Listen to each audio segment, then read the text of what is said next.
your dwelling place. Oh Lord, almighty King of grace.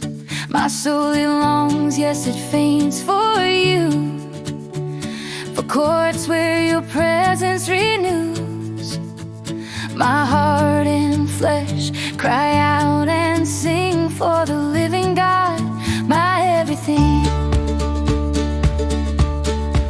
Even the sparrow finds her home, the swallow builds near your throne. Blessed are those who dwell with you, forever they're praising, forever made new. Better is one day with you, Lord, than 1,000 elsewhere before.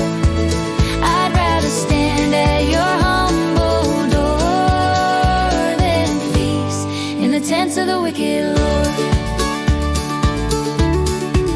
Blessed are those whose strength is found in you when the dry roads wind around, as they pass through the valley